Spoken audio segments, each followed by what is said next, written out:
Bom dia, pessoal. Bom dia, professor. Bom dia. Bom dia, professor.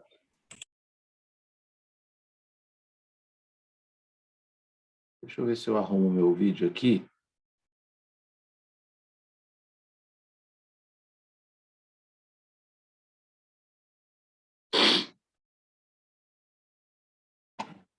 Não tem como arrumar, não. Bom, pessoal,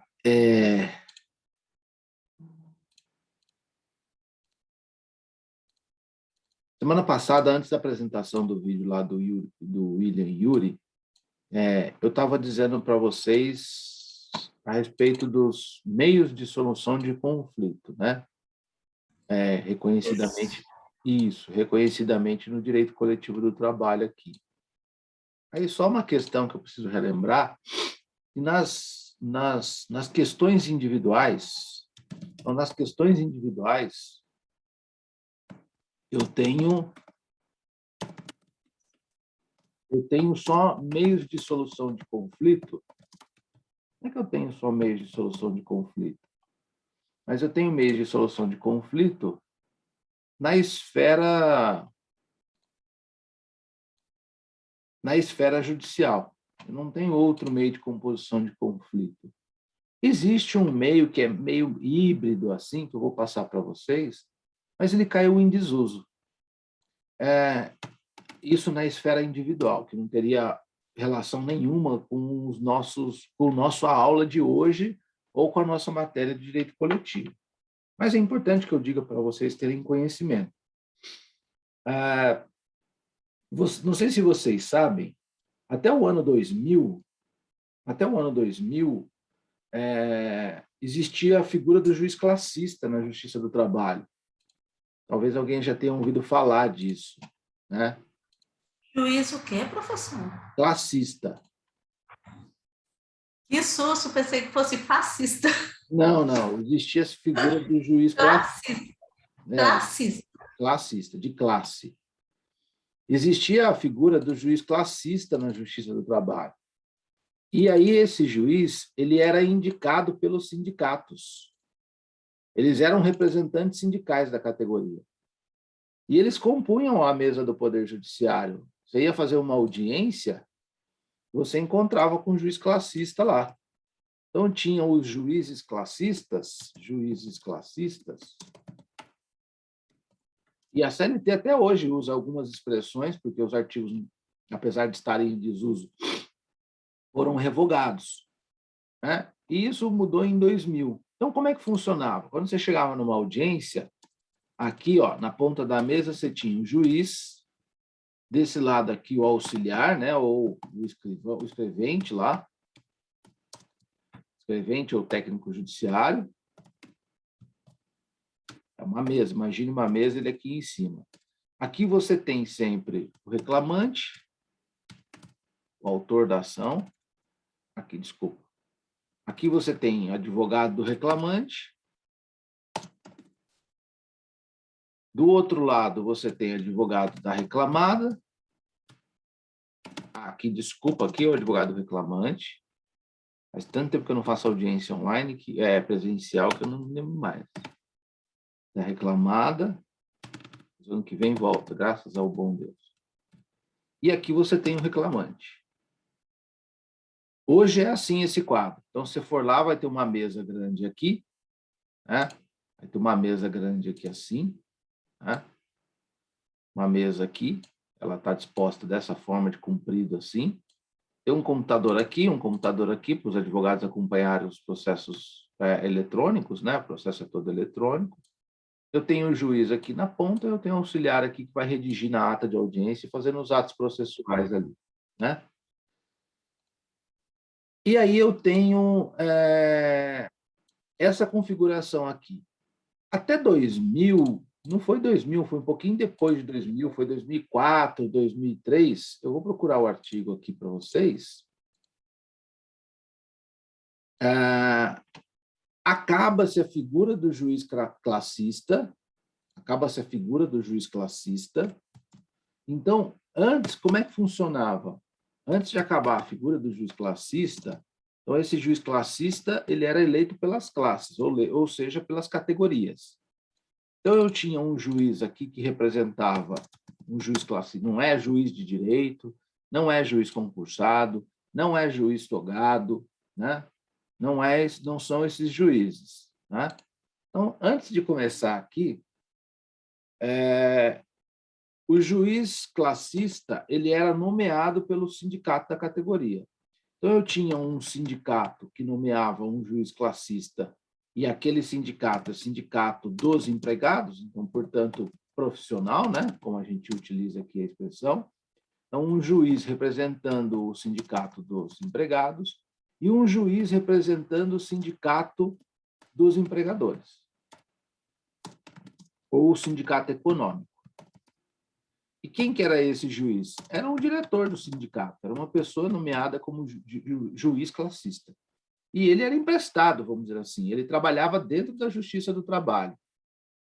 Quando a gente ia fazer audiência nessa época, o juiz classista ficava aqui, ó. Ele ficava aqui, ó.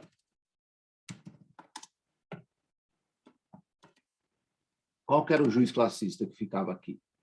Dos empregados ou dos empregadores? Do lado da reclamada. Os empregadores? Seja empregado. Não, aqui do lado da reclamada dos empregadores. Empregadores? Do lado da reclamada, sim. Então, sindicato econômico. Reclamada. Tá certo, professor. Desculpa. Tá certo. Nossa. Do lado da reclamada, sindicato dos empregadores, né? Sindicato econômico, juiz classista nomeado por esse sindicato aqui, indicado por esse sindicato. E do lado aqui do reclamante, você tinha o juiz classista que representava os trabalhadores ou o sindicato dos empregados. Em Taubaté, nós tínhamos dois, o seu Nelson e esqueci o nome do outro, agora me falhou. Nós tínhamos os nomes dos dois, o seu Nelson era representante dos reclamantes. Nelson Campelo, o nome dele, parece, é o sobrenome. E aí, o que acontece? Um era do Sindicato dos Empregados do Comércio, que era o seu Nelson, o Sindicato dos Empregados, né?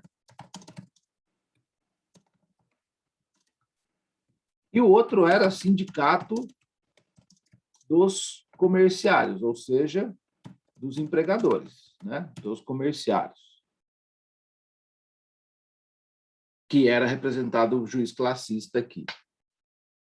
Então, o que acontece? Quando nós tínhamos essa perspectiva, vamos dizer assim, né?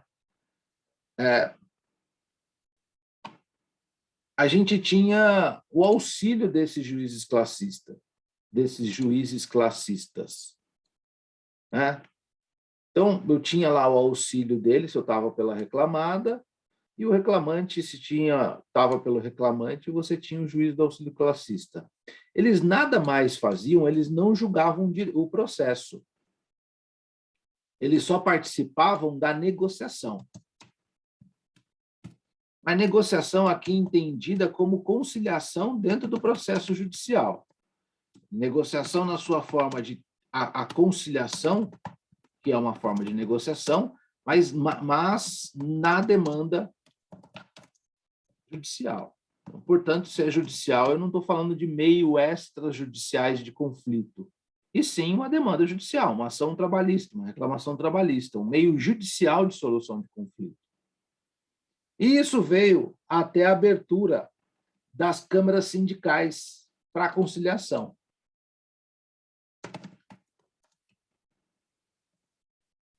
Isso veio até a abertura das câmaras sindicais de conciliação, intersindicais.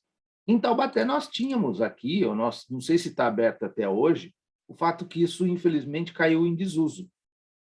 Foi uma legislação que criou a Câmara Intersindical para possibilitar a conciliação antes do ajuizamento da ação. Só que isso caiu em desuso porque existe uma questão processual em que a lei começou a exigir que o advogado, para que ele ingressasse na Justiça do Trabalho, ele teria que passar pela Câmara Intersindical, daquele sindicato que criou a Câmara Sindical, intersindical. Mas antes de eu falar disso, então eu tenho que relembrá-los assim, eu tenho que tratar de que até 2003, ali, mais ou menos, 2004, eu não me lembro mais quando foi, eu vou procurar aqui o artigo da lei e a legislação, até esse momento, você tinha ali a figura dos juízes classistas. E aí você chegava na Justiça do Trabalho, propunha uma ação, a CLT determina, uma determinação para o juiz sobre pena de nulidade do processo, ela determina que a audiência na trabalhista inicie com uma tentativa de acordo. Então, está lá dizendo na CLT, apregoado o nome das partes, o juiz tem que tentar promover a conciliação entre as partes. Então, as pessoas sentam lá, o juiz, antigamente, a gente levava as contestações todas em papel, impressa, né, com as documentações, cartão de ponto. Hoje é tudo eletrônico, é o tal do processo judicial eletrônico, o PJE, não sei se alguém já está habituado, vocês vão precisar, logo que vocês se formarem, pegarem a carteira da ordem, vocês vão precisar de um certificado digital para poder atuar nesses processos, que é tipo um pendrivezinho, né? O meu é um pendrive, tem outros modelos, mas nessa época não era. O processo eletrônico ele surgiu em 2014, agosto de 2014, em Taubaté, né? Aliás, eu tive a honra de fazer eu fiz um teste para o tribunal. Foram 3 advogados convidados para distribuir um processo eletrônico. Eu distribuí a minha primeira audiência que teve, a primeira audiência em Taubaté que teve de processo eletrônico foi a minha, e o juiz brincava comigo, falava, olha, pega essa ata de audiência e faz um quadro para você ter isso historicamente, que você fez a primeira audiência eletrônica em Taubaté. Que honra, né, doutor Carlos, o nome, que era o juiz de direito. Mas aí, antes de tudo isso, era em papel, então você chega lá na audiência, né, ou ainda que seja eletrônico, o juiz apregou as partes, todo mundo senta lá na mesa, cada um de um lado, como eu coloquei no quadro até hoje, né? Do lado direito do juiz a reclamada, do lado esquerdo o reclamante. É importante saber dessa configuração, e quando você começa a advogar, você fica perdido aonde você senta, né? E na hora que você senta no lugar errado, o juiz te corrige, porque tem um protocolo, né? Nossa profissão ela é cheia de, não são burocracias, mas são cheias de protocolos, né? Ele vai falar, doutor, você está no lugar errado, você tem que ficar à minha direita, se você está pela reclamada, e o reclamante pela minha esquerda. E aí, obrigatoriamente, ele tem que sentar na mesa de conciliação, ele tem que sentar no início da audiência e perguntar para as partes, tem conciliação? Vocês já negociaram? E agora vejam só, a conciliação, a palavra conciliação, é um meio de solução de conflitos, mas é um meio judicial dentro do processo trabalhista. É um meio judicial dentro do processo trabalhista. Então, neste momento, quando da existência dos juízes classistas, os advogados conversavam com os juízes classistas. Olha, eu estou pedindo isso, isso, aquilo, o que o senhor acha? Não, vamos propor tanto para acordo. Aí o advogado da parte contrária falava, não, tanto não dá. Aí o juiz classista ajudava ele, não, vamos tentar. Só ajudava nesse momento da conciliação. Caso não houvesse a conciliação, assim, a grosso modo e em tese, o juiz classista naquele momento perdia a função dele. Porque a instrução do processo, a colheita de prova, a oitiva de testemunhas, a convicção era do juiz tocado, do juiz de direito, do juiz togado, né? Não era de outra pessoa. E aí a audiência ia, escutava o depoimento das partes, escutavam as testemunhas, os juízes classistas presentes dentro da audiência. Escutavam as partes, escutavam as testemunhas, né? E aí, no final, o juiz também é obrigado a terminar a audiência com tentativa de acordo ou tentativa de conciliação. Então, ele fala assim, senhores, encerrou a audiência, tem mais provas a produzir? Ninguém tem mais provas a produzir. Então, declaro encerrada a audiência. Isso é super importante, porque por 2 motivos. O primeiro deles é porque você não pode fazer prova mais nenhuma no processo. Se declarou encerrada a audiência, precluiu qualquer direito seu de juntar documento, escutar prova, acabou, encerrou a audiência de instrução. Ele vai te abrir prazo para falar no processo e também ele vai perguntar, o doutor Guilherme Guimarães Feliciano fala, a lei me obriga, e eu pergunto aos senhores, ainda que vocês tenham ouvido toda a instrução que foi perseguida, depoimento das partes, colheita de provas, depoimento de testemunhas, vocês ainda querem fazer acordo, não querem fazer acordo, e ele tenta conciliar antes de acabar com aquela audiência novamente, ao final. E aí entravam os juízes classistas de novo. Aí veio uma lei, que foi a Lei 9.958 de 2000, e cria as comissões de conciliação prévia, que está no artigo 625-A da CLT e seguintes. Vai até o artigo 625-H. Essa lei nada mais fez do que criou a Câmara de Intersindical de Conciliação, criou a Câmara Intersindical Conciliação. E aqui, sim, é uma maneira extrajudicial de solução de conflito.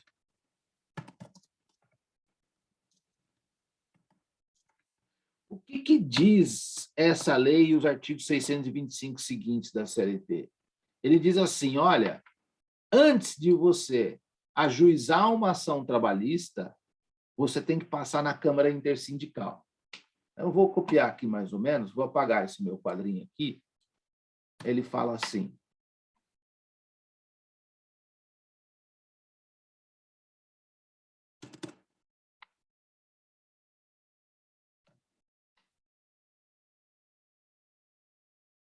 As empresas e os sindicatos podem instituir comissão de conciliação prévia, de composição paritária, ou seja, igual para os dois lados, com representante dos empregados e dos empregadores, com atribuição de tentar conciliar os conflitos individuais de trabalho. Conflitos individuais de trabalho. Parágrafo único. Comissões referidas neste caput, deste artigo, poderão ser constituídas por grupo de empresas e ter caráter intersindical. Só que aconteceu o seguinte, o artigo 625-E, não, ai, meu Deus, qual que é mesmo? Está tão em desuso. Aqui, o artigo 625-D, porque foi declarada a inconstitucionalidade aqui da norma perante o STF. Inconstitucionalidade numa certa situação. Eu vou explicar aqui para vocês. E vou explicar qual a relação que isso tem com os juízes classistas. O artigo 625-D, ele fala assim, qualquer demanda de natureza trabalhista será submetida à comissão de conciliação prévia. Qualquer demanda. Qualquer demanda. Na localidade de prestação de serviços, se na localidade de prestação de serviços houver instituída a comissão no âmbito da empresa ou do sindicato da categoria. Se na localidade houver sido instituída a comissão de conciliação. Se na localidade houver sido constituída a comissão de conciliação. A demanda será formulada por escrito ou reduzida a termo por qualquer dos membros da comissão, sendo entregue cópia de data assinada pelo membro interessado. Aí vem aqui, parágrafo 2º. Parágrafo 2º.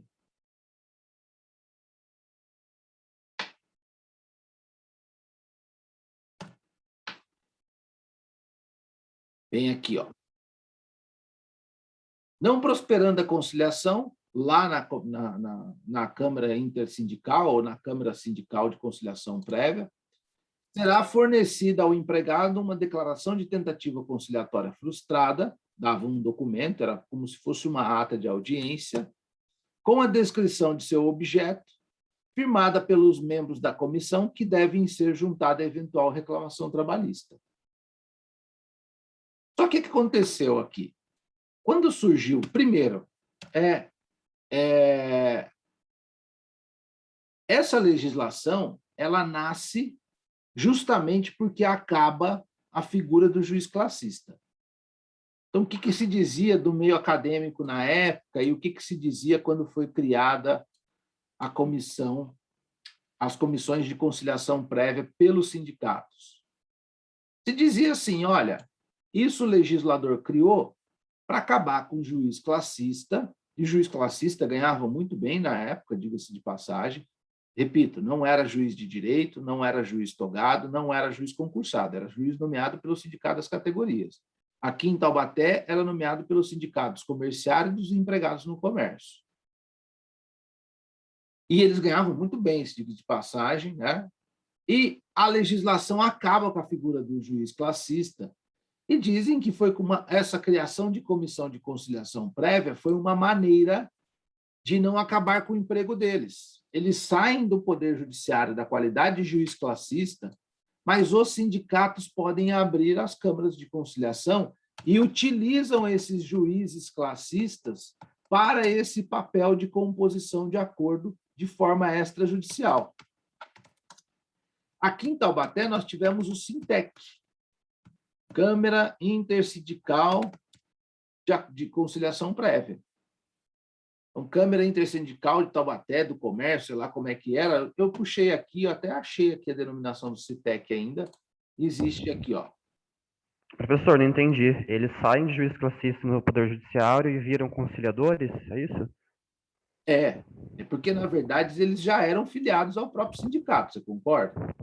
Uhum. Eles eram diretores sindicais, eram nomeados para ser juiz classista na Justiça do Trabalho, então os proventos deles, os salários, a grana, eles recebiam do Poder Judiciário Trabalhista, apesar de não ser concursado, mas a lei assim o dizia, certo? Entendi.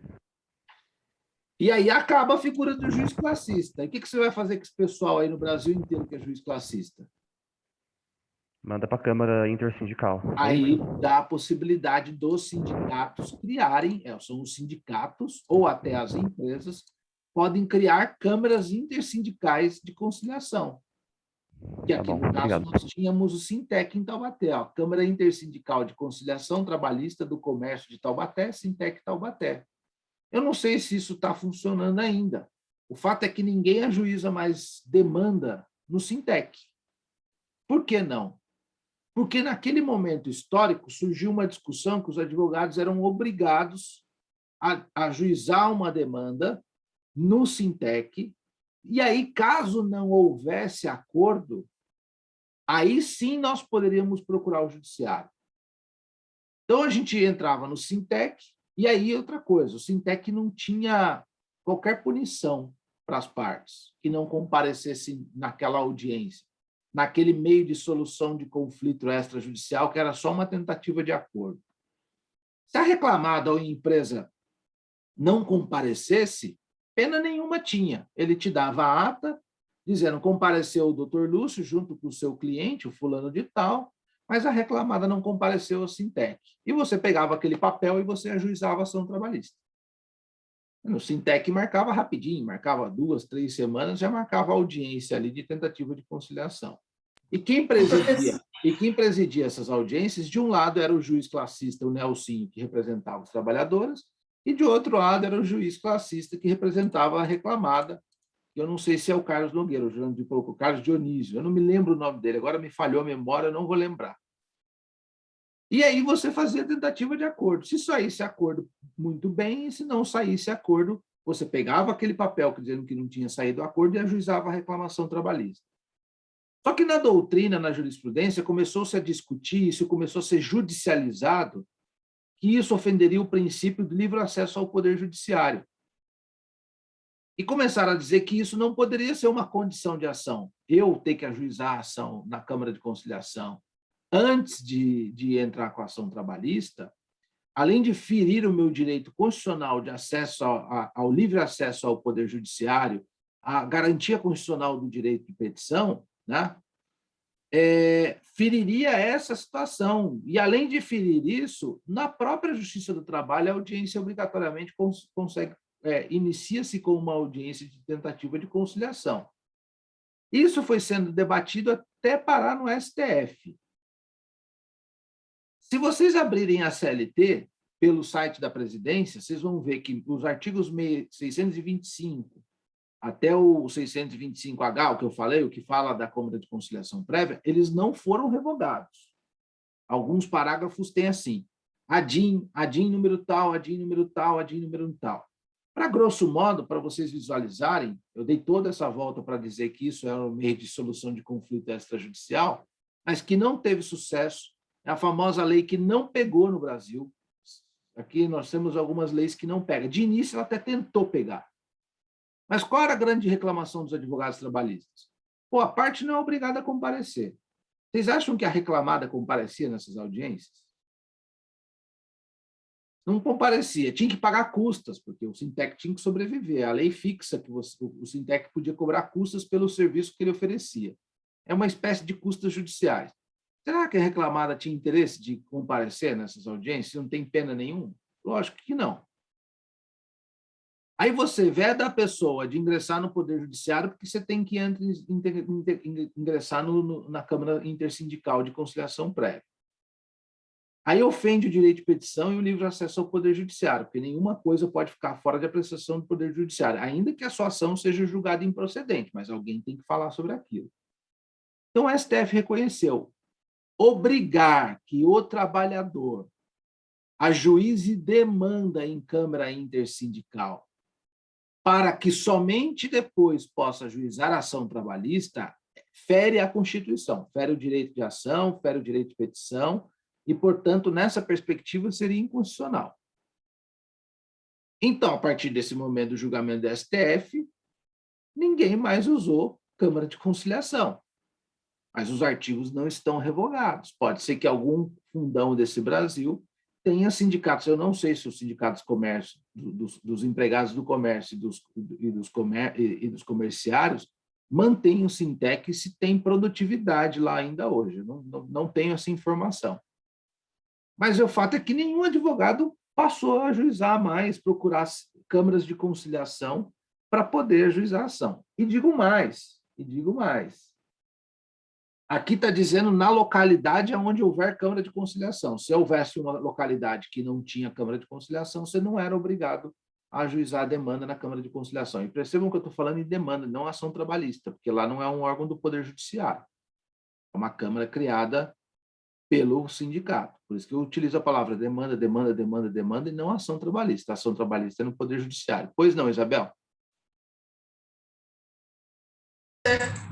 O senhor já respondeu as duas perguntas, professor. Era sobre ser obrigado, que não é, né? E também se o sindicato se todos os sindicatos eram obrigados a ter essa Câmara, e não é, né? Não era. Era eles que escolhiam. Então, isso, na verdade, aí o pessoal dizia assim, as câmaras de conciliação foi criado para dar emprego aos juízes classistas, vamos dizer assim. Não é porque eles eram diretores do sindicato, eles voltam para o sindicato, ou eles eram nomeados, né? Mas aí tudo bem, fazer o quê? Acabou, né? Não tem o que faça. Acabou, né? E aí acabou. Então, hoje, se for numa audiência trabalhista, você jamais vai encontrar um juiz classista sentado na mesa. Isso já acabou há muitos anos, aí, quase 20 anos, aí, já era o juiz classista. Eu fiz algumas audiências com o juiz classista. Fiz algumas audiências. Eles ajudavam bastante. Era interessante a perspectiva. Então, nas ações individuais ou nas demandas individuais do trabalho, a gente só tem duas formas de solução de conflito. A forma judicial, que é a ação trabalhista, não tem outro jeito. E aí eu poderia dizer assim, as câmaras intersindicais, que é uma forma extrajudicial. Que aqui é uma forma extrajudicial de solução de conflito.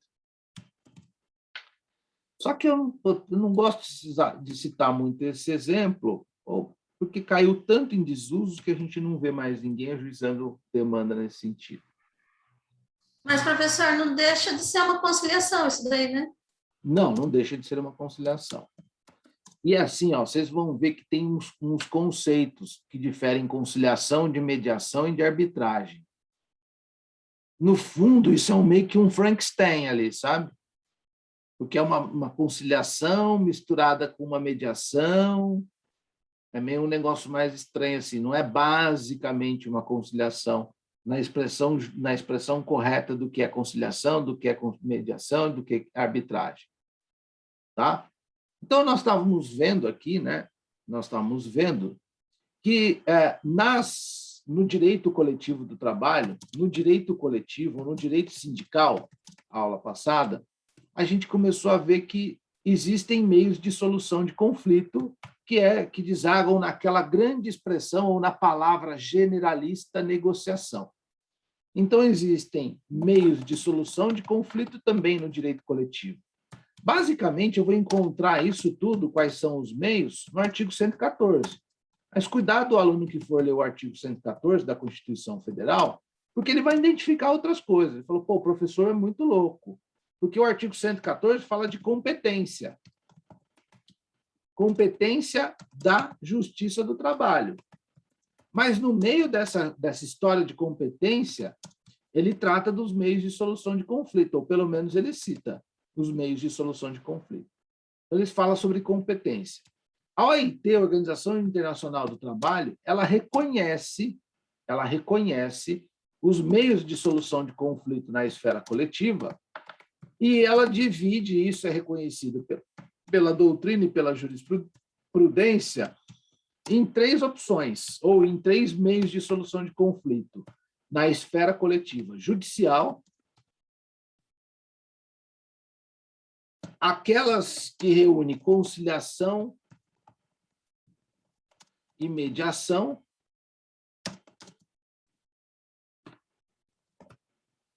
e a arbitragem.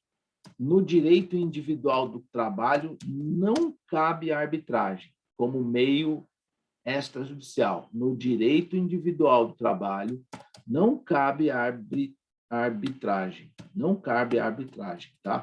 Não cabe. No direito individual do trabalho, não cabe a arbitragem, porque a lei de arbitragem, no seu artigo 1º, fala assim: a arbitragem é o meio de conciliação, é o meio de solução de conflito extrajudicial, feita com auxílio de terceiro árbitro, para as questões que envolvem direito patrimonial.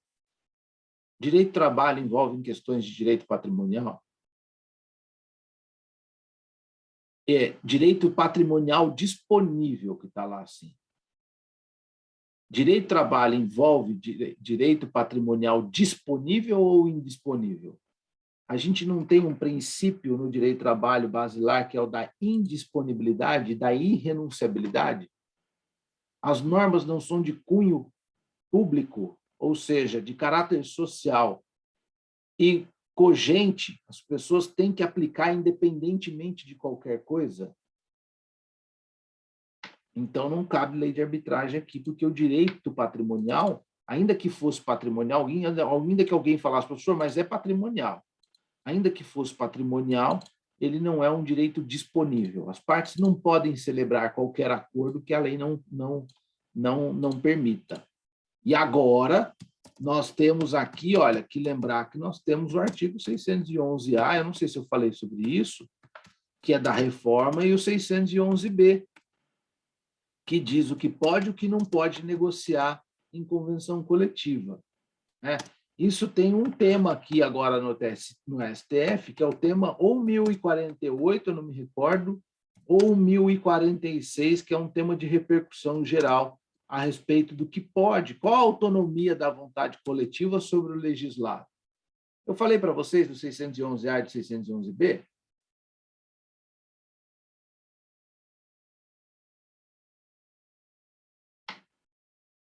Não lembro, professor. Não? Então, ok. Eu falei que do artigo 7º. Então, depois eu falo sobre isso. Ó, na doutrina se reconhecem como 2 formas de solução de conflito. Aí, de uma outra perspectiva, 2 formas na doutrina. A doutrina de quem? José Cláudio Monteiro de Brito Filho. José Cláudio Monteiro de Brito Filho, especialista nessa parte de direito sindical, representante do Ministério Público do Trabalho. O livro dele é muito bom de ter, né? Junto com a obra clássica do Amaury Mascaro, no que tange ao direito sindical. E o José Cláudio Monteiro de Brito Filho, ele fala assim, os meios de solução de conflitos são dois. Ele fala assim, na esfera coletiva. Eu tenho um meio autônomo, eu não queria falar disso agora, mas tudo bem. Forma autocompositiva. E eu tenho meio heterônomo.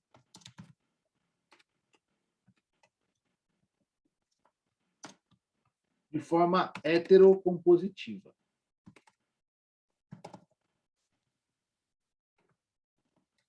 Eu estudei, eu ensinei para vocês no 5º semestre fontes do direito do trabalho. Ah, professor, já faz tanto tempo que a gente não vai lembrar. E quando eu falei de fontes, eu falei de fontes autônomas e fontes heteronômas. E por que eu estou relembrando isso aqui agora?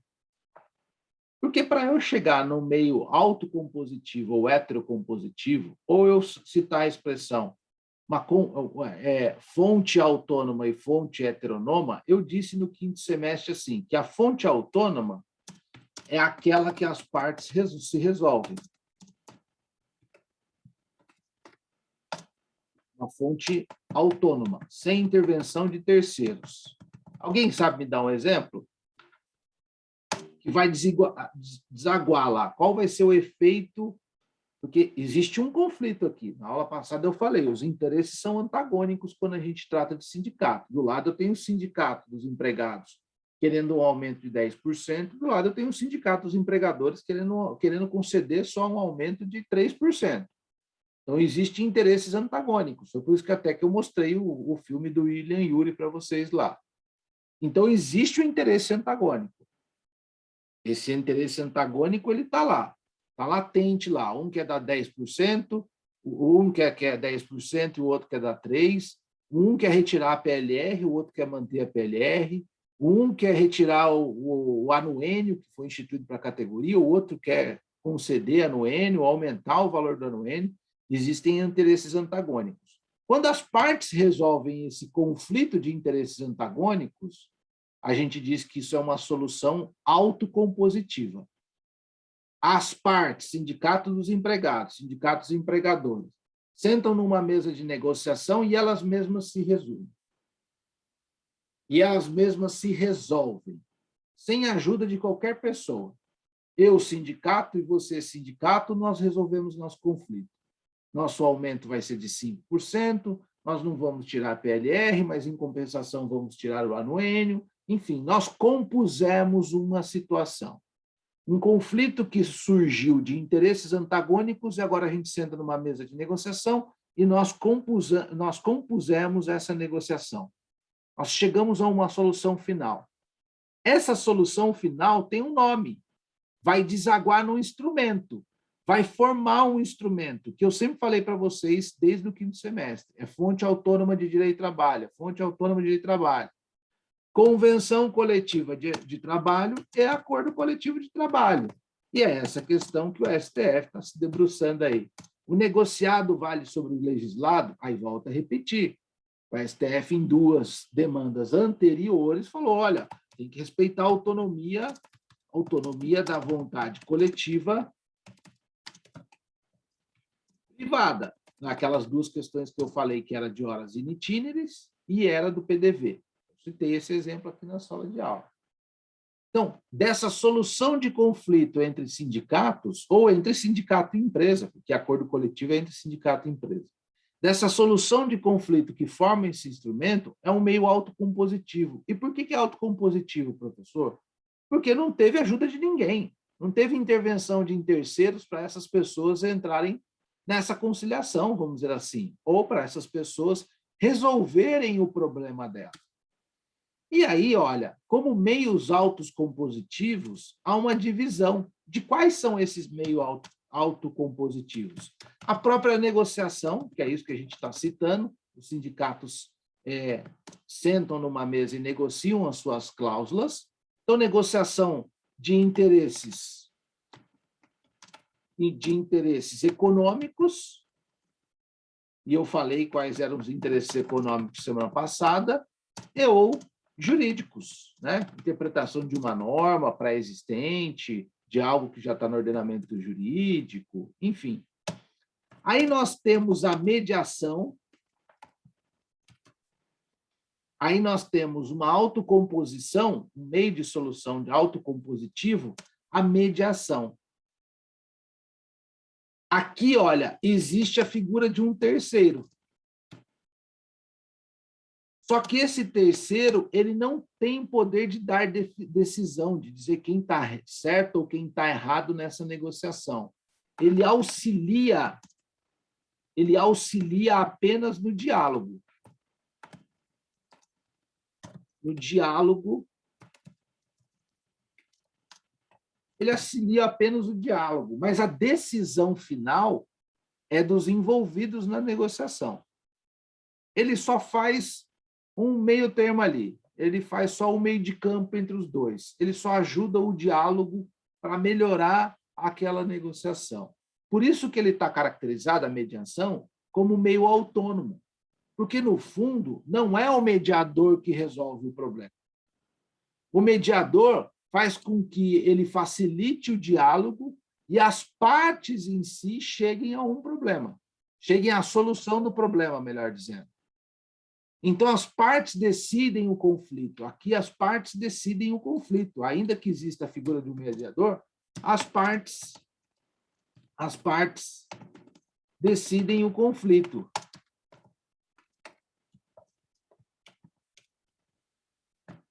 Você vê, quando fala de... É lógico que o Yuri ele tem uma outra perspectiva, né? Quando ele fala de negociação. Para ele, pouco interessa o que é meio autônomo, heterônomo, mediação, não tem nada a ver. É um outro estudo, né? Ele fala do aspecto social e do aspecto humano, de como você convence o outro, ou como é que você chega à solução de um conflito. Mas ele cita lá em alguns momentos que ele não resolveu o conflito. Ele só quando ele fala, por exemplo, de Cuba e os Estados Unidos, de bombardear ou não, de União Soviética e Estados Unidos, ele fala que ele utilizou como uma ferramenta de facilitar o diálogo entre as partes para que elas pudessem chegar num acordo final, chegar numa solução final. Pois não, Tassiano? Oi, professor, bom dia. Bom dia. Com relação à mediação e conciliação, eu sou conciliadora e mediadora.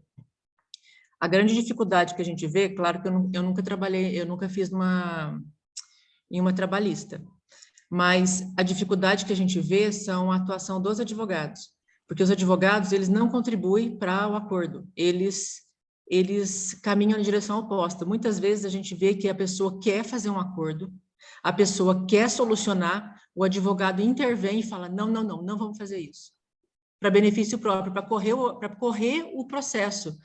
Então, assim, não teria que ter uma disciplina na faculdade para ajudar na mentalidade, porque a pessoa sai da faculdade querendo ir para o embate, e na hora de uma mediação e conciliação é um caos, porque eles não colaboram em nada. A maioria deles não colabora, professor, é muito ruim isso. É assim, ó, Tassiana, é o vídeo da aula da semana passada do Yuri. E ele fala justamente isso. Só que tomem cuidado, quando eu citei o vídeo lá, só quis mostrar para vocês a importância da negociação. Negociação eu utilizando não uma expressão jurídica, porque o Yuri ele não é jurista, ele é antropólogo. Então, ele fala da negociação como um meio de solução de conflito entre pessoas. Aqui a gente está falando da negociação na parte técnica jurídica do direito do trabalho. Esse é o primeiro ponto que vocês têm que observar. Só que é interessante a perspectiva dele, porque mexe com a gente. Se eu sou um bom negociador e eu atuo no direito sindical e sou empregado de um sindicato, eu vou conseguir solucionar os conflitos do sindicato com muito mais facilidade entre sindicato e empresa e entre sindicato dos empregadores. Então, você falou assim, eu sou mediadora conciliadora, né? E eu sou mediadora conciliadora e você poderia ser mediadora conciliadora contratada, por exemplo, pelo sindicato. Reconhecidamente, falar assim, a Tassiana é puta de uma mediadora. Eu vou contratar ela na minha empresa para que toda vez que houvesse uma demanda do sindicato, ela sentasse na mesa de negociação com o sindicato, porque ela é uma conciliadora nata, né? Ou então, na qualidade de mediadora, ficaria o representante da empresa, o representante do sindicato, e você ali auxiliando diálogos entre as partes, que é o que você deve fazer em conciliação e mediação. Você só auxilia esse canal, por isso que chama mediação, esse canal de diálogo entre as partes. Por isso que se chama mediação. O William Ury fala lá no texto dele, que fala que a negociação, aí nesse contexto antropológico, tinha que ser uma matéria dentro das universidades de direito. Mas olha só, essa história de negociação, em Harvard, não é tão novo. Sei lá, ele fala no vídeo que começou na década de 80. Se começou na década de 80 e a coisa está evoluindo agora, nos anos 2000, me parece que nos Estados Unidos, como matéria de cátedra de universidade, de graduação, no Brasil vai demorar um pouco para determinar essa obrigatoriedade, muito provavelmente. Mas eu concordo. Agora, o que acontece é o seguinte, é o que você falou, né? Os advogados atrapalham muito e você vê que eles estão ali em interesse próprio. O problema é que nós somos de uma cultura da judicialização. A gente quer que o juiz decida as ações.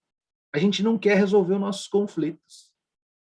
E aí você toca num ponto que é muito importante, porque assim, é que você deve fazer ou em juizado especial, ou na vara de família, não sei onde você está lá fazendo mediação. Porque na Justiça do Trabalho... Nesses 2 lugares mesmo que eu faço. Na Justiça do Trabalho só tem mediação no Sejusc, que é um centro de conciliação dentro da Justiça do Trabalho. Só que eles treinam os próprios funcionários, que são escreventes e técnicos judiciários, para fazer o curso de mediação. Então, se você for lá no Sejusc, quem coordena lá é o Fabiano, nosso amigo Fabiano. Tem aluno meu até que foi estagiário dele, é estagiário dele, enfim. Ele fez curso de mediação pelo tribunal. Ele não palpita. Tem que fazer o acordo, doutor, não tem que fazer o acordo. Tá bom o acordo, não tá bom o acordo. Ele só tenta facilitar o diálogo entre as partes ali, para ver se chega num denominador comum. Mas aí eu volto ao que você falou. Aí, assim, você falou assim, os advogados dificultam muito. Eu não conheço essa perspectiva do direito civil, do juizado especial, eu vou lá no juizado especial às vezes e tal. O que acontece é que é o seguinte, primeiro que nós temos uma cultura da judicialização. No país, a gente é o país que mais judicializa as demandas no mundo. E na aula passada eu falei de uma coisa que é assim, quando vocês assistem lá os Suits, na Netflix, do Harvey Specter, não sei o quê, vocês percebam uma coisa, apesar de toda a fantasia que é aquele negócio, e de toda a licença poética que eles têm, demonstra muito a cultura americana no que tange ao poder judiciário. Porque lá nos Estados Unidos, é muito caro você mover o poder judiciário. É muito custoso, os advogados são caros, os custos processuais são caros, e eles têm uma outra perspectiva lá, o sistema deles é de common law. Então, eles têm poucas legislações, vamos imaginar assim, como é na Inglaterra. O arcabouço jurídico deles é muito mais, não é codificado que nem o nosso sistema de civil law. O arcabouço jurídico deles é muito pequeno, nesse sentido de é menor que o nosso. E aí eles vão interpretando em hard cases, que eles chamam. Na Alemanha também é assim, que são os casos difíceis que são julgados pela Suprema Corte. E a Suprema Corte, nesses casos difíceis, elas vão definindo paradigmas para que o Poder Judiciário siga naquele momento, que mais ou menos poderia imaginar alguma coisa parecida com a nossa súmula vinculante. Só que lá, que não é súmula vinculante lá, tá? É mais ou menos, é só para vocês imaginarem. Só que lá, o cara, para derrubar aquilo que já foi construído pela jurisprudência, o cara tem que fazer toda uma força. E no seriado, o que ele demonstra? Você pode perceber, se você assiste o seriado, ou se você assistiu e já lembrou dele, o cara demonstra assim, o cara tem uma demanda que envolve a natureza lá, um crime ambiental. Aí ele vai, recolhe prova, conversa com a testemunha, Ele faz o diabo para se documentar e se armar. Ele não ajuiza ação de primeira. A maioria dos casos que estão lá, você vê pouquíssimas vezes, pouquíssimas não, você vê algumas vezes ele indo no tribunal, falar com o juiz, fazendo audiência, mas é poucas vezes. Porque eles chegam para a parte contrária e falam assim, olha, doutor, eu estou com uma documentação aqui enorme e a gente vai entrar com uma ação civil, uma ação coletiva contra a sua indústria. Vai ser uma indenização. O senhor não quer vir aqui no meu escritório para a gente negociar?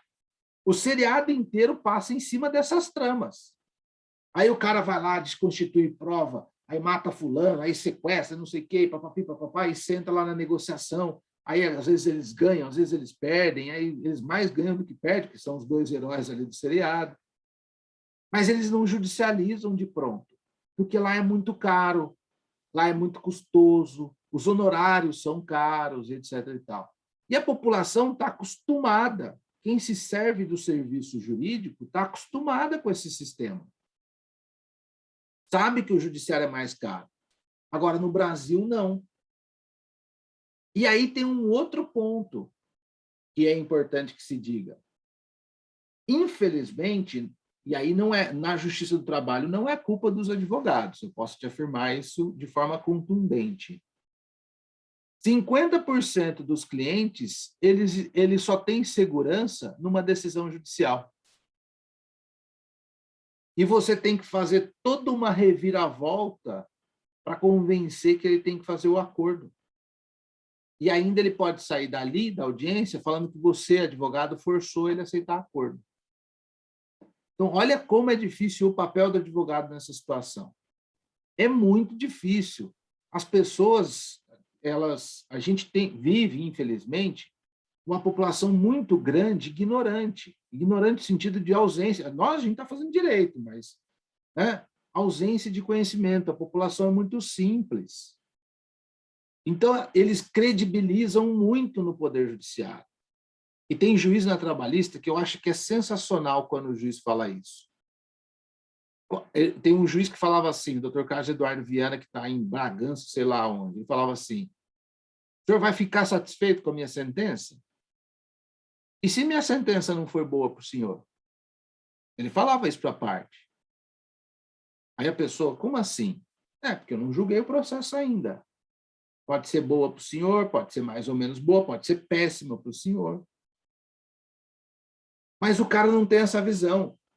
Porque a parte chega no Poder Judiciário, no trabalhista, que é onde eu tenho mais contato, a parte chega convencida de que ela ganhou. Então, isso acaba com... Agora, lógico, eu estou dizendo isso colocando culpa na parte.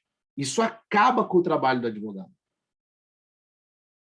Agora, aí tem advogados e advogados, né? Aí impera a negociação, impera o bom senso, impera eu perder um pouquinho, mas já resolveu o problema do meu cliente. Eu tenho fama de ser super favorável à negociação. Pergunta para o Fabiano do Sejus, que vai falar, doutor Lúcio, é tranquilo, porque tem advogado na trabalhista que não faz acordo nenhum também, não. Aí volta naquilo que você falou. Aí o cara está pensando no próprio umbigo. Sabe por quê? Eu vou trazer o exemplo da Justiça do Trabalho. Às vezes eu estou com uma situação lá, que eu tenho lá, estabilidade gestante, horas extras, adicional noturno postulando. Eu não vi o documento da parte ainda. Então, eu coloco o valor da minha ação de 50 mil, 60 mil. Hoje, com essa história do processo eletrônico, a gente tem um aplicativo da Justiça do Trabalho que as pessoas podem consultar o processo. Eu passo o aplicativo para eles. Porque o aplicativo é feito por público e para os advogados, e para os juízes, para os magistrados. Então, para os caras acompanhar, vira um inferno minha vida, mas tudo bem, porque toda hora que sai mensagem no aplicativo, me ligam para saber o que é. Doutor, o que é juntada? Juntada é juntar um documento no processo. Aí você responde assim, porque você está lidando com gente muito simples. Doutor, foi a conclusão. O que é conclusão? É que o processo foi lá para o gabinete do juiz. Ele foi impresso, está lá em cima da mesa. Eu falo assim com as pessoas. Porque se eu falar de outra forma, ninguém vai entender o que eu estou falando, dependendo do grau de instrução da pessoa. A conclusão é quando o juiz chama para o julgamento e o processo fica suspenso. Eu não vou ficar nesse esquema todo.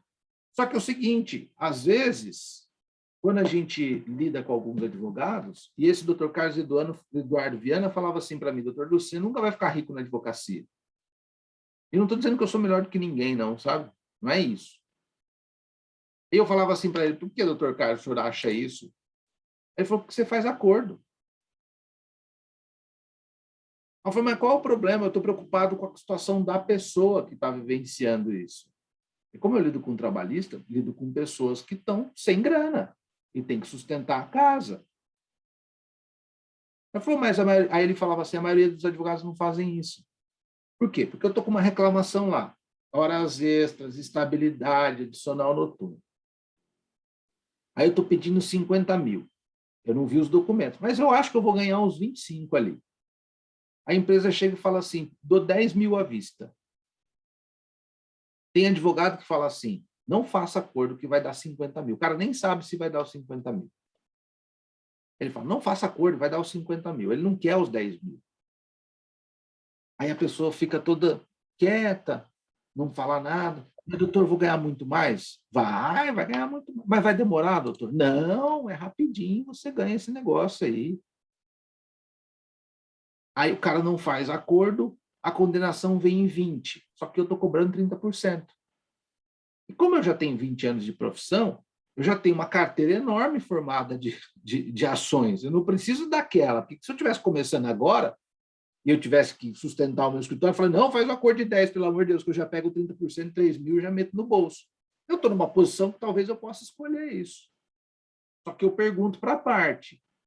Fala assim, olha, a gente tem chance aí de ganhar uns 20, se tudo der certo na audiência, porque processo trabalhista a gente ganha em audiência e perde em audiência, e ganha e perde também com estudo para montar uma inicial, se tudo der certo na audiência, a gente tem chance de ganhar uns 20 mil, mas você tem que considerar algumas coisas. Aí a pessoa pergunta o quê?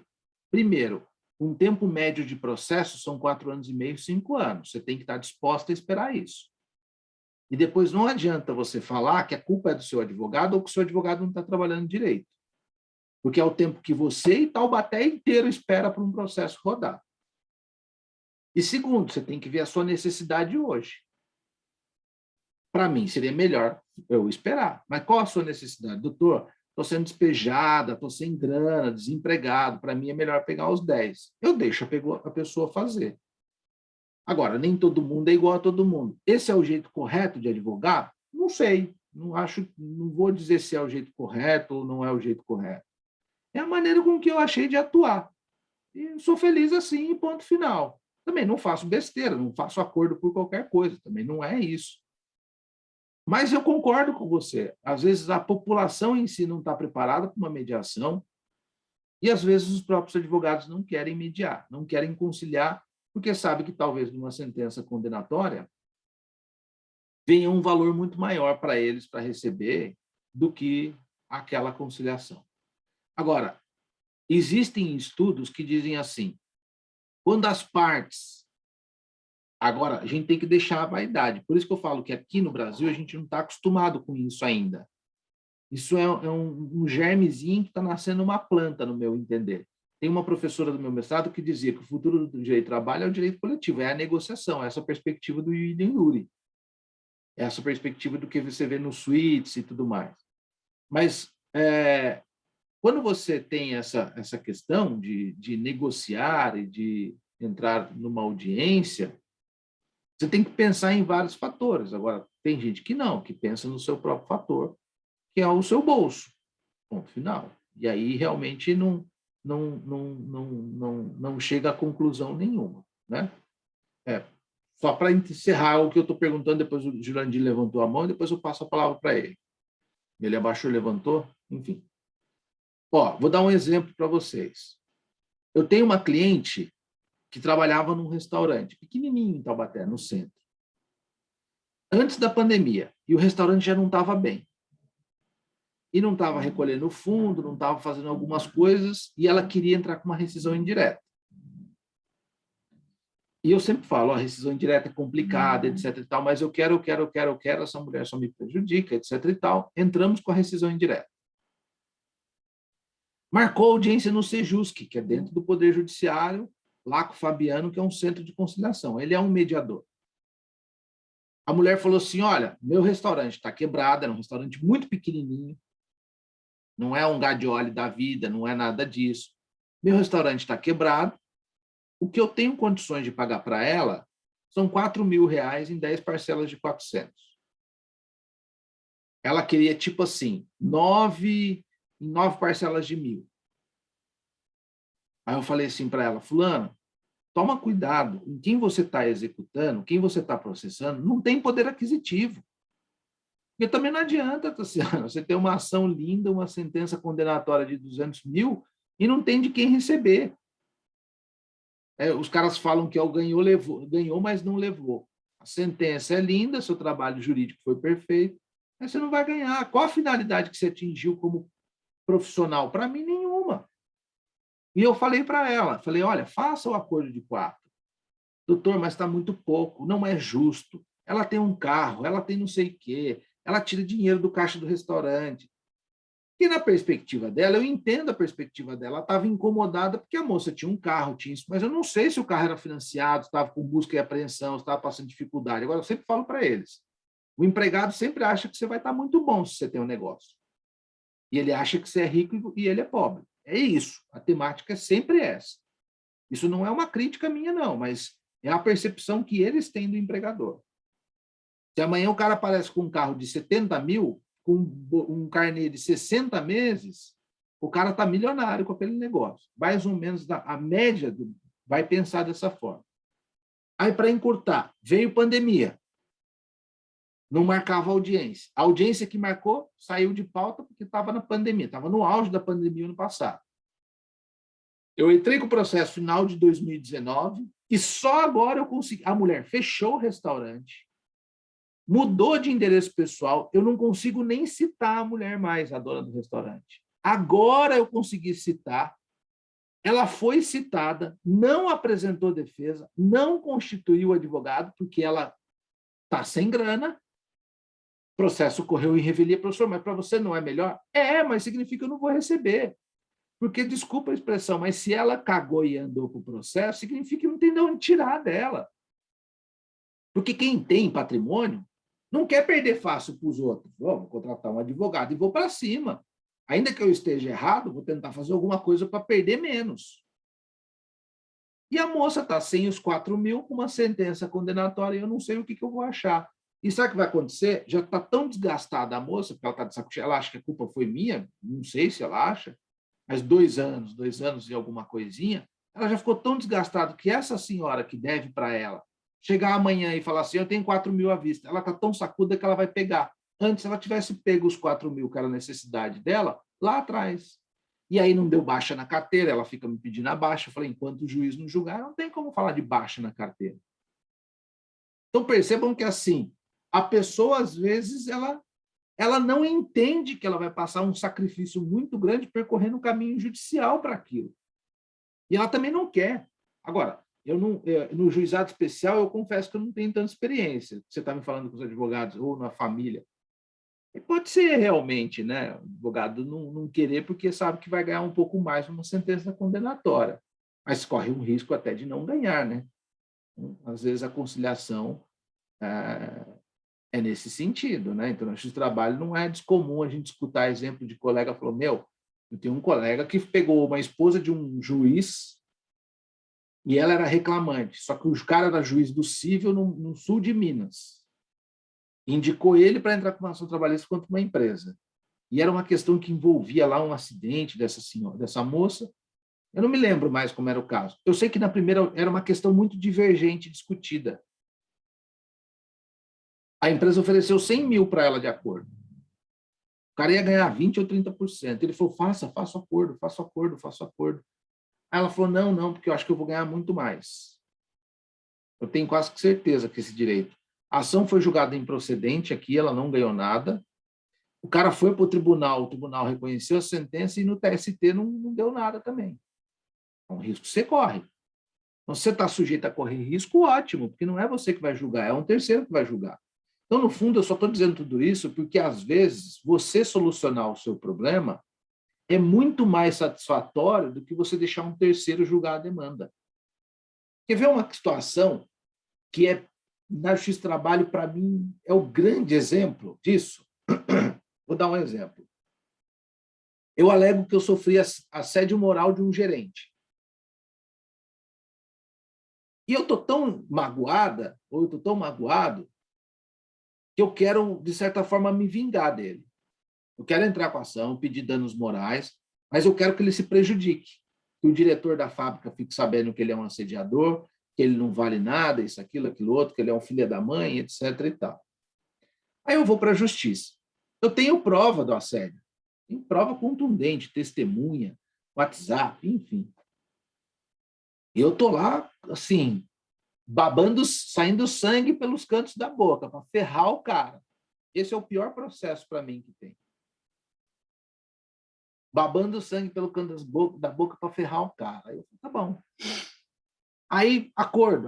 Tem uma proposta aí de 20 mil. Não, imagina, minha honra vale muito mais que isso. A pessoa me ofendeu, a pessoa isso, a pessoa aquilo. Aí você fala, puta, problema. Aí vem uma sentença condenatória, julgo procedente a ação, realmente sofreu assédio moral, indenização por danos morais, sei lá, a pessoa te ofereceu 10 mil reais. O que é mais frustrante? Você ter um poder judiciário reconhecendo que o seu dano é só de 10 mil ou você ter resolvido, ainda que seja por 20 mil, uma proposta de acordo? É que as pessoas querem o poder judiciário nesse sentido. Para mim, se eu sofri assédio, para mim é muito mais frustrante o cara me dar 5 mil de condenação se eu estou magoado, porque eu vou pensar no segundo momento, o que eu vou pensar? Quem que é esse juiz? No primeiro momento, eu estava confiando no Poder Judiciário. No segundo momento, quem que é esse juiz para dizer que meu dano vale 10? Meu dano vale 1 milhão. Só que no Brasil, as indenizações não valem o absurdo, porque aqui a gente não tem o caráter punitivo, a gente tem um caráter compensatório. Quando a gente tem o caráter compensatório, a gente leva em consideração que a gente não pode fazer o enriquecimento ilícito da parte contrária. Posso ter uma indenização contra a Volks assédio, 10 milhões. Ainda que a pessoa fale, doutor, professor, mas minha dignidade vale 10 milhões. Tudo bem, não estou considerando quanto vale a sua dignidade. Só que a gente não mensura no Brasil essa proporção de quanto eu vou te compensar. Nos Estados Unidos é punitivo. Eu nunca mais quero que você faça esse assédio. Então, para isso, eu vou dar uma condenação de 5 milhões. Aí o empregador fica esperto. Aqui não, aqui é compensatório.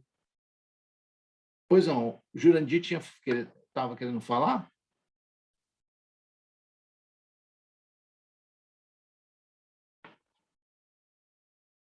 O Jurandir não quer mais falar. Quer falar alguma coisa, Isabel? Não, professor, tá tudo certo. Professor, é que o judicial, eu acho, na minha opinião, mesmo que não seja aquilo que a gente está buscando, mas a cabeça do povo brasileiro, das pessoas, é levar para o judicial é mais humilhante do que conciliar extrajudicialmente.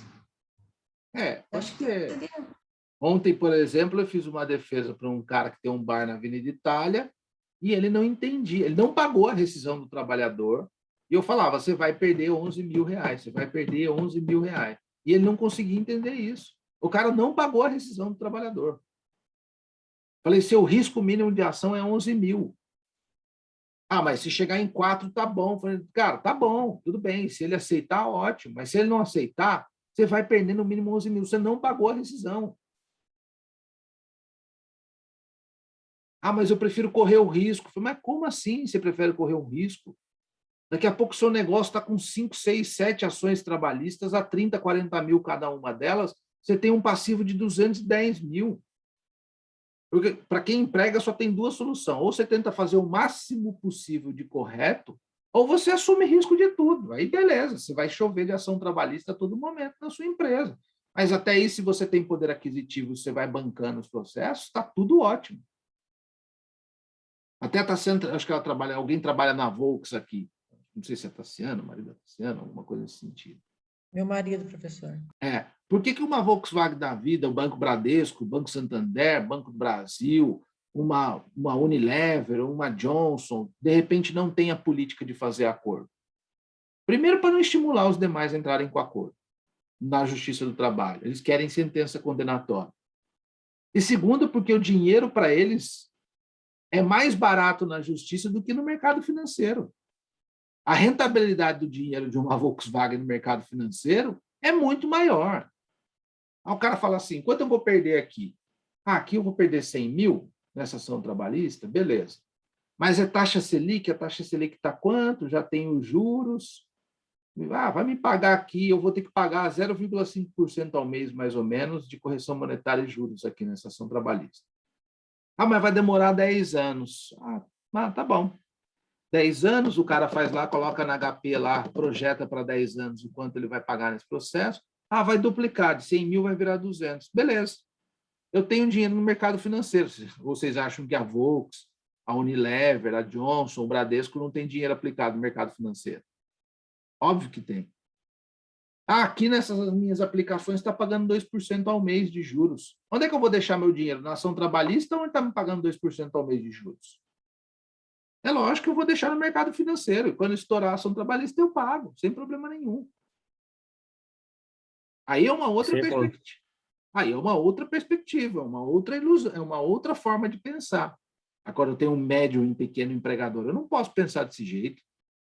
Senão eu posso estar... Uma ação trabalhista pode quebrar um negócio, a depender do que você faz. Pois não, Jurandir? E sem contar a provisão das perdas, né, professor? Ela paga menos imposto com esta expectativa aí. E bem sinistro, né, para ela, mas eu gosto. Professor, eu só queria fazer uma observação em cima daquilo que o senhor falou, do tempo que demora para poder para poder chegar no mercado, né, as coisas da escola. Eu li um livro esses dias que demoram 40 anos para que um assunto que esteja sendo discutido na faculdade entre na vida real. Então, esse negócio lá de Harvard, lá da negociação, o senhor falou lá da década de 80, hoje aqui nós estamos em 2020, é o tempo que o livro estimava mesmo. Então, é isso, né? Mas eu concordo com a Tassiana, sim. Tem que haver uma conscientização, né? Nenhuma conscientização. Tanto por parte da advocacia. Agora, a Tassiana tem que ter o seguinte, né? Se ela é mediadora, conciliadora, e ela vai pretender advogar um dia, ela está tendo uma oportunidade ímpar de saber o que ela quer como profissional, qual o modelo de advogado que ela quer seguir, né? Porque ela está tendo contato com um monte de gente. Então, ela pode falar, bom, isso para mim não vai servir. Então, se eu for numa audiência de conciliação, a coisa vai ser diferente. Então, isso serve de exemplo apenas, né? Não dá para a gente corrigir o mundo nesse sentido. O fato é que,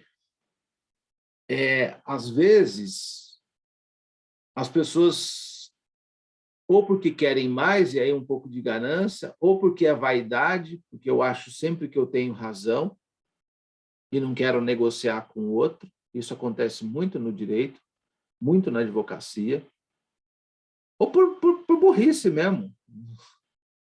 Não tem outra explicação. E aí eu não faço acordo, deixo, como diz o outro, deixo para autorar, deixo o juiz julgar. Mas aí que você aceite a sentença condenatória, né? Ou não, né? Então, tem que tomar muito cuidado com isso. Mas eu concordo com ela, porque é difícil, porque ninguém, às vezes, tem a impressão de que quer chegar numa solução de um conflito. Isso... Professor, eu tenho mais uma duvidazinha. Pode falar. Nas soluções individuais, nos conflitos individuais, o senhor falou que é a forma judicial e a Câmara intersindical, né? Que é extrajudicial, E que é essa judicial. Essa extrajudicial dá segurança para essa pessoa não mais futuramente vier a pegar o mesmo conflito? Uma boa pergunta. Isso está lá no artigo 625-E. Ele fala assim, os acordos celebrados na Câmara Sindical terão eficácia liberatória geral. O que significa isso? Que eles dão quitação das verbas que estão discriminadas no termo de acordo. Então, vou imaginar assim, uma pessoa ajuizou uma ação contra a sua empresa X, e vamos dizer que tem a Câmara Sindical. Ela ajuiza uma demanda, ela ajuiza uma demanda contra a sua empresa e ela pede estabilidade gestante, adicional noturno e horas extras. E aí, vai lá para a Câmara Intersindical e nós fazemos um acordo lá. Ela está pedindo 50 mil, a gente faz um acordo de 10. E por um equívoco constou assim na ata lá da Câmara Intersindical. A demanda da quitação com relação ao pedido de horas extras. Então, essa eficácia liberatória geral diz que o seguinte, o que ficou consignado no papel que deu quitação é o que deu quitação. As outras verbas continuam em aberto. Então, você poderia postular outras verbas a não ser aquela de horas extras, entendeu? E tinha até uma discussão na época se a Câmara Intersindical poderia fazer assim, essa demanda da quitação geral de todos os direitos do contrato de emprego. Aí eles não estavam aceitando quitação geral na Justiça do Trabalho. Então, não tinha muita segurança jurídica nesse sentido, né? Então, era ruim porque a pessoa... Agora, na justiça, isso é uma dica para vocês, quando você faz um acordo trabalhista, na ata sempre vai ter duas informações, ou uma ou outra. E vocês, se estiverem pela reclamada, vocês sempre têm que optar por uma. A juíza fala assim, este acordo quita o objeto da ação trabalhista. Se quitar o objeto da ação trabalhista, é só aquilo que está pedindo. E o reclamante pode entrar com uma outra ação pedindo outras coisas. E se você é dono da empresa, você vai ficar muito pé da vida. Você fez um acordo e o cara entrou pedindo outras coisas. Você vai querer se matar, na verdade, matar o seu advogado. Então, você está pela reclamada, você faz assim, excelência. Geralmente, os juízes já colocam de praxe. O acordo quita o objeto da demanda e todas as verbas do extinto contrato de trabalho ou do extinto contrato de emprego. Aí deu quitação. Aí, na justiça, tem validade isso, não tem mais. Os acordos na Justiça do Trabalho, os acordos judiciais feitos perante o juiz, são decisões, porque ele homologa um acordo, então, portanto, é uma decisão judicial, são decisões irrecorríveis, salvo para a Previdência Social. E aí é um assunto que vocês vão poder ver um pouco no 8º semestre. São decisões irrecorríveis. A parte que fez acordo não consegue se arrepender depois. A decisão é irrecorrível, não tem recurso. Não tem recurso. Essas feitas no Ministério do Trabalho, você falou? Na Justiça do Trabalho. Na Justiça do perante o juiz do direito lá. São decisões irrecorríveis. Certo, pessoal? Vamos parar por aqui hoje? Professor, assim que o senhor puder, coloca uma coisinha para a gente estudando para a prova no EVA. Eu vou organizar o meu EVA esse final de semana, inclusive vou colocar o aviso da data do instrumento 2.